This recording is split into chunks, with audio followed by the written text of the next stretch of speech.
I get the funds. You the one. Bitch, run me back my bread.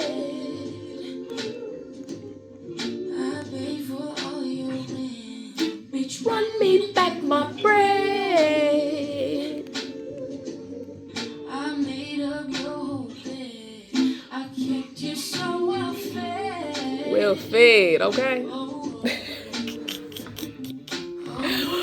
What's up, y'all? Okay.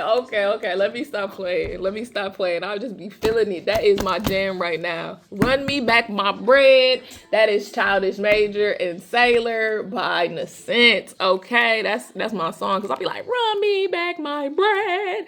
Okay, but it's been a while, y'all. It's been a while since we've done a Listen Up with Lexi. This is really hard right now. I ain't even gonna lie to you. This is not my first recording, but this is gonna have to be the last one, because I gotta just get this out. I've been trying to drop the hint, the clue, the notice, but I've been writing it. And y'all don't always read, so here's the video, so I can see it. I can say it out loud, see it to your face, kind of thing. So I don't know. Those of you who are paying attention and notice, issue 22. That's right, the 22, issue 22 of CopyWrite magazine, which is called The Vision. Is out now for pre-order. Obviously, the 2 and the 2 is symbolic for CopyWrite magazine. If you know, you know. It's a part of our origin story and our history and our legacy. So shout out to those who know, too. But the reason why this is super important, and we want to make sure that you guys get your copy of issue 22, is because this will be the last issue of CopyWrite magazine. Yeah, I said the last one. There will be no more publications. And it's hard. It's hard for me to even say that out loud, because it has been a part of my life for so long. Like, I have been making those magazine issues and collaborating with others to make those issues since I was a junior in college. And I'm 33, somebody mama, married, all that stuff. Like, I've lived a while now since that has begun. And that part of this journey is coming to an end. I keep saying it's like a retirement of sorts. And there are several reasons why. I just, y'all remember, like, man, y'all remember studio sessions at Mammoth Studios? Oh my God. I've seen so many of y'all, like, lay your heart on the line in the booth. I mean, just kill it. I mean, I have seen some masterpieces put together in lyricism that I don't think the world really understands. You remember those shows at Mad Planet in Timbuktu? Oh my God. We be sweating it out up in there at a hip hop showcase. Y'all used to really kill it. I mean, just kill it. Those are great times. We were a community of ferocious minds. I mean, ferocious minds, doing it hungry, doing it without boundaries, Like, do you know? We were, the reminiscing, I could go on and on and on. But CopyWrite served a purpose then. We were validating the work that our community was doing. We were showcasing artistic talents from all different genres and walks of life, but based in urbanism, to really say, like, MKE 414, we can do the thing. We have talent that can be global. We are really out here grinding. And I loved it. It was so inspiring to be in those spaces with you creatives, and the journeys and the histories and the stories that have been shared with me and my colleagues throughout that time. I mean, man, do y'all know what y'all did for me? Do y'all know that? Do y'all know, like, y'all inspired me? I built my career off of being in spaces with community. I built my legacy off of being able to go and observe and talk and see and experience genius. Yeah, yeah. And so, I mean, this retirement of sorts from the issue is really about a new chapter. Being true with what reality is right now and no longer feeling that it serves, no longer having the capacity to serve in the way we once did. As the owner and active editor-in-chief of CopyWrite magazine, I take that responsibility seriously. And through this time, I've been able to mentor, lead, coach, champion so many great creatives, writers, stylists, graphic designers, you name it, and see them take on careers and approach markets and do it gracefully. And I'm so proud of all those people who I've been able to work with. My health is not up to par. I got a soft diagnosis of sarcoidosis.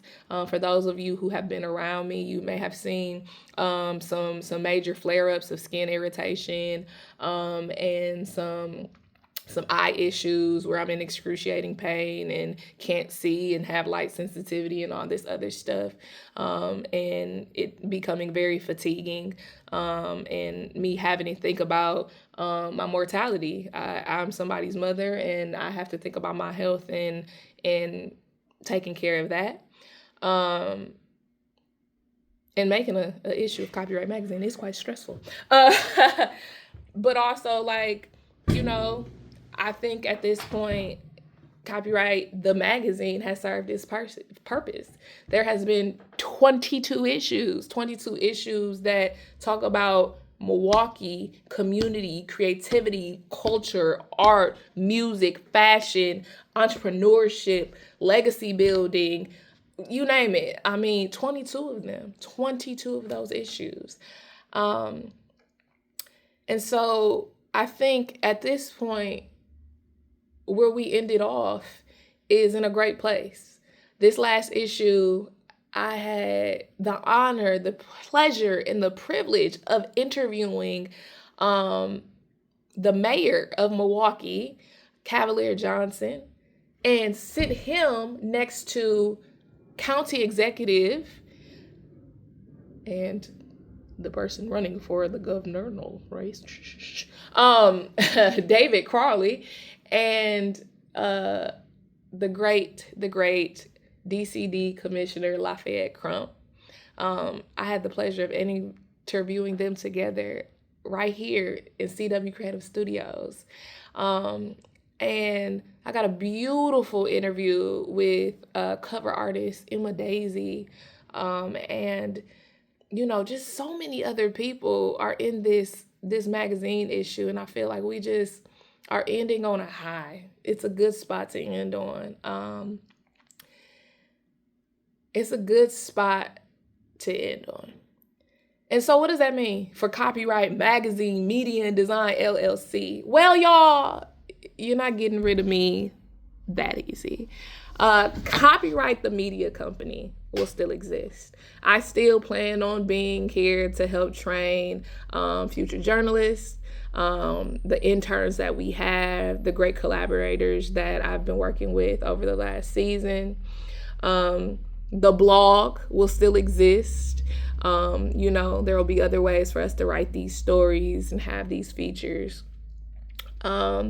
There's still so many stories to tell, and it doesn't just have to be in that format. So there is still a legacy there. It'll look a little different. It'll feel a little different. There will be a piece of us missing, but it will be in the archives. Nobody gets to erase what we have created together. Nobody gets to tell us it does not exist, because, baby, we put that blood, sweat, and tears into ink. It's on paper. No digital archive can remove that. You hold it. You hold the tangible issue of the magazine. It exists. You can't erase it as long as you have it. We exist. And so maybe one day Maybe one day there will be a future need. At this point, our creative community is not biting like it used to. It's not biting into a collectivism that requires what we do.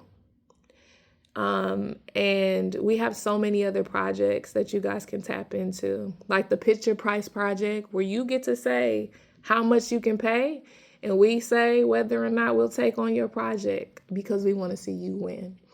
And our creative pop-ups options, where you can come in and take over the shop for little to nothing and test out the market. Not a brand placement, but really a whole store to yourself. And $25 write-ups, the ones we've been doing for free for a decade, $25, whatever. Maybe one day there will be another CopyWrite magazine. Not by Lexi. Maybe one of my daughters will want to take over the family business and kick it back up when there's a new generation who wants to tell their story. Or maybe there's somebody else who I can pass it on to. I just know that for me, for Lexi, this chapter of this book has come to an end. And, well, it'll always be support the local. So with that note, I'm signing off. Love and all things urban.